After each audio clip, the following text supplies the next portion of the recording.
कश्मीर को एक अच्छे राजा और एक अच्छे शासक थे। आप सब जानते हैं क्या हुआ क्या नहीं हुआ।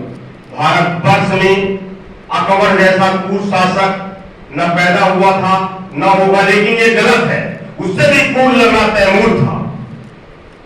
इनकी नस्ल ऐसी है कि अगर कूटाओं में इतिहास लिखा जाए तो आपके पन्ने खत्म हो जाएंगे, आपके पेन की शाइयां खत्म हो जाएंगी, लेकिन इनकी कूटता की कहानियां खत्म ही खत्म हो सकती है। भारत का हिंदू और कश्मीरी हिंदू उस समय इतना परेशान था औरंगजेब के इक्त से, उसके शासन से और तराई की स्थिति में था, और उसका एक ही ऐलान था या कि मुस्लिम धर्म अपनाओ या जितना सरकलम करवाओ। और कश्मीर के हिंदू तेज बहादुर सिंह के पास पहुंचते हैं कि इस तरह की स्थिति और परिस्थिति है, क्योंकि संसद में भाई साहब ने बोला है तो मैं बहुत अंदर नहीं जा रहा। तेज बहादुर सिंह अपने सैनिकों के साथ दिल्ली जाते हैं और इनकी कौम ऐसी होती है, हम सब जानते हैं कि गद्दारी अगर किसी के ब्लड में है तो अब्दुल रहीम के ही खून में है। हमारे खूनों में तो बलिदान का खून है, और उनके सर को कलम कर दिया जाता है और उनको सर कलम करके लाया जाता है और अंतिम संस्कार होता है। उनके पुत्र 10वें गुरु गोविंद सिंह जी, जिनके बारे में तो मैं मानता हूं कि इतिहासकारों ने बहुत कम लिखा और नाइंसाफी की है।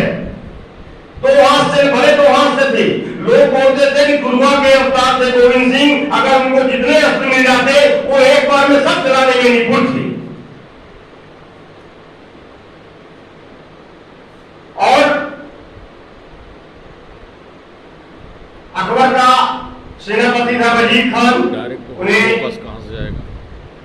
गुरु गोविंद सिंह जी को मारने के लिए भेजा जाता है और उसने एक खाता तैयार करता है समझौता के लिए कि तुम हम अपना किला दे दो, हम तुम्हें और तुम्हारे राज्य तुम्हें छोड़ देंगे, तुम्हारी प्रजाओं को छोड़ देंगे। और गुरु गोविंद सिंह जानते थे कि ऐसा होने वाला नहीं था, कि उन्होंने विष्णु की बातों को याद किया कि धृतराज के सभा में दूध बन के गए थे, क्या हुआ था क्या नहीं हुआ था वो जानते हैं।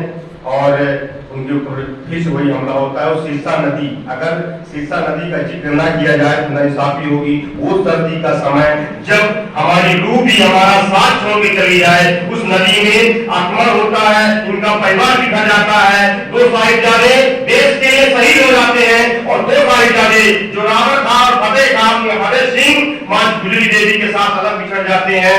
और गद्दार पहले भी देश में थे और आज भी और हमेशा रहेंगे।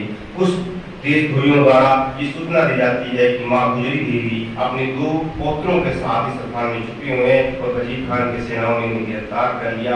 उन साहिबजादों को ठंडापुर भेजा। आप कभी अमृतसर जाइए, गरीब है ठंडापुर अर्थ ये होता है कि या तो इस्लाम कबूल करो या कि ऐसा स्थान है कि जहां पर हड्डियां गल जाती है, उन साहिबजादों और माता को रखा गया। लेकिन रक्त तो वीरों का था, शेरों का था, कहां पिघलने वाला था, और उन्होंने इस्लाम कबूल नहीं किया। दोपहर का समय था, सर्द अपने पराक्रम में था, सूरज मध्यम रोशनी के साथ उगा था और साथ रो रहा था कि इतिहासकार में ऐसे नन्हे बच्चों का बलिदान दिवस दोबारा देखने को नहीं मिलेगा। और मैं कहता हूं 14 नवंबर बलिदान दिवस कतई भी नहीं है, अगर वो 14 नवंबर बलिदान दिवस मनाते हैं। 26 दिसंबर बलिदान दिवस अगर मनाना है, देखना है तो 26 दिसंबर देखिए और पढ़िए। दोनों पुत्रों को गुरु गोविंद सिंह जी को जिंदा चुनने के लिए आदेश दिया जाता है।